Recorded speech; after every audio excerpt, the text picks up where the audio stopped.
अच्छा फ्रेंड, तो फाइनली मैंने ओनिक की ई सिम मंगवा ली है। लास्ट टाइम मैंने ओनिक की फिजिकल सिम पे रिव्यू दिया था कि क्या वो नॉन पीडी डिवाइसेस पे चलती है कि नहीं चलती। तो जिन लोगों ने मेरी वो वीडियो नहीं देखी, अगर वो देखना चाहें तो जाकर तो आई बटन में मैं दे दूंगा, जाकर मेरी वीडियो देख लें। और उस वीडियो में मैंने पूछा था कि क्या आप चाहते हैं कि मैं ई सिम पर अगली वीडियो बनाऊं कि क्या वो भी उस नॉन पीडी डिवाइसेस पे चलती है कि नहीं चलती। तो मुझे काफी सारे लोगों ने कमेंट्स किए थे, ये आप देख रहे होंगे। तो मैंने कहा चलो मैं ई सिम मंगवा के ट्राई कर ही लेता हूँ कि चलती है कि नहीं चलती। तो वीडियो को आपने स्किप नहीं करना, फुल एंड तक देखना है, क्योंकि अगर अब मजे वाली बात ये है कि अगर ये चल गई, क्योंकि ये फिजिकल सिम तो है नहीं कि हमने इसको ऐसे अपने मोबाइल में पिन ओपन करके ही डालना है। इसके लिए इसका QR कोड होता है जो स्कैन करना है। तो उसका तरीका मैं आपको बताता हूँ कैसे आपने ई सिम को अपने मोबाइल में एक्टिवेट करना है। सबसे पहले जब मैंने ऑर्डर किया तो मेरी सिम मेरे पास आई, जो बंदा मेरे पास लेके आया उसने मेरी वहाँ पे बायोमेट्रिक की। बायोमेट्रिक करने के बाद उसने मुझे बताया कि आपको आपकी ईमेल पे मैसेज आ जाएगा, QR कोड आ जाएगा आपकी सिम का कि आपकी बायोमेट्रिक हो गई है। तो जैसे ही मेरे मोबाइल पर ईमेल आई तो उसमें फाइल डाउनलोड का ऑप्शन आया हुआ था, मैंने उसको वहाँ से डाउनलोड किया। डाउनलोड करने के बाद उसके बाद मैंने अपने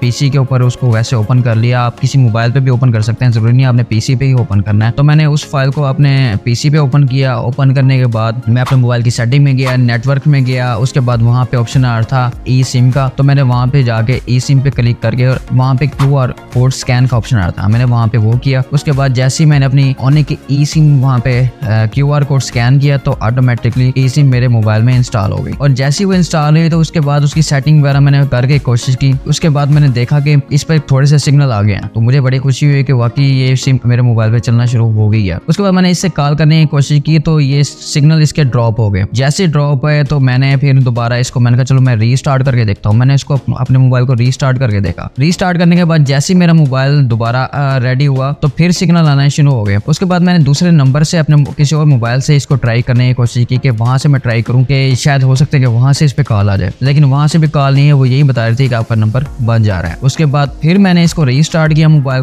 को रीस्टार्ट करने के बाद फिर मैंने चेक किया और सिम को भी ऑन ऑफ करके मैंने चेक किया कि वाकई इस पे सिग्नल आते हैं कि नहीं आते, लेकिन इस पर कोई सिग्नल नहीं आ रहे थे। फिर मैंने कहा मे भी हो सकता है कि मैंने इसको एक्टिवेट किया है, हो सकता है कि थोड़ी देर बाद इसमें सिग्नल आ जाए। तो थोड़ी देर बाद भी जब मैंने इसको मतलब घंटा 2 घंटे आखिर 3 घंटे मैंने इसको चेक किया। उसके बाद मैं अब ये वीडियो बना रहा हूँ। 3 घंटे चेक करने के बाद जब जो मैंने रिजल्ट निकाला है कि ओनिक की फिजिकल सिम तो क्या ई सिम भी नहीं चलती और ना ही उसके सिग्नल आते हैं। अब पहले ये था कि जो मैंने फिजिकल सिम मंगवाई थी वो मैंने किसी और मोबाइल में डाल के चलो मैं उसके थ्रू हॉटस्पॉट देके इसको यूज कर रहा था, लेकिन ई सिम जो है वो मेरी बिल्कुल ही समझे कि वेस्ट हो गई है। जो यूट्यूब पे या कोई भी बंदा आपको अगर ये कहता है कि आपका जो नॉन पेटीएम मोबाइल है, भले वो आईफोन है, भले वो गूगल पिक्सल का है या वट एवर कोई भी डिवाइस है, कि उस पर फिजिकल सिम चल जाएगी या ई सिम चल जाएगी, तो दोनों पे मैंने वीडियोस इसलिए बनाई हैं और आपके लिए बनाई हैं ताकि आप लोगों को पता चल जाए कि लोग कितना फ्रॉड करते हैं या कितना झूठ बोलते हैं। इस पे कोई सिम नहीं चलने वाली। आप पाकिस्तान में रह रहे हैं और पाकिस्तान में रहने का मतलब ये है कि आपको टैक्स पे करना ही पड़ेगा, ठीक है। टैक्स पे किए बगैर आप सिम नहीं चला सकते। हाँ, इसके अल्टरनेट हैं 2-3, वो मैं आपको बताता हूँ। उसके लिए अल्टरनेट ये है कि एक तो एस्कॉम की सिम है, लेकिन उसका भी सुनने में आ रहा है कि वो भी बंद होने वाली है, वो भी अंदर से नहीं चलेगी। उसके अलावा अगला अल्टरनेट इकोस IKOS इकोस की एक डिवाइस मिलती है। अब मैंने OLX में जब सर्च किया तो किसी जगह पे 4-4.5 हज़ार की आ रही है, किसी जगह पे 15,000 की, किसी 20, मतलब सब ने डिफरेंट प्राइस लगाई हुई है। उसका सुना है कि उस पे ये है कि अगर आप उसमें सिम डाल लेते हैं अपनी और ब्लूटूथ से उसको अपने मोबाइल से अटैच करें तो आपकी जितनी भी कॉल्स हैं और इंटरनेट है वो आपकी इस मोबाइल पे चलना शुरू हो जाएगा। इसके अलावा इसका कोई हल नहीं है। इसके अलावा हल ये है जो आईफोन यूजर हैं वो अपना एक छोटा सा एक और आईफोन ले ले और उसके बाद आईफोन में ये बेनिफिट होता है कि अगर जो आईडी आप यानी एक ही आईडी अगर आपके 2 आईफोन्स में लगी हुई है तो वो आप उसको अपने दूसरे आईफोन के साथ शेयर कर सकते हैं, जिससे आपके फोन पर कॉल्स भी आ सकती हैं और सिग्नल और इंटरनेट भी आप चला सकते हैं। और जो एंड्रॉइड यूजर्स हैं वो ये कर सकते हैं कि एक छोटा मोबाइल जैसे कि मैंने रखा हुआ है अपने मोबाइल के साथ, वो रख के उसको हॉटस्पॉट दे के सिर्फ कॉल्स वगैरह के लिए छोटा मोबाइल यूज हो जाएगा, बाकी जो हॉटस्पॉट देके नेट बाकी आप इस पे हर चीज चला सकते हैं। Otherwise tax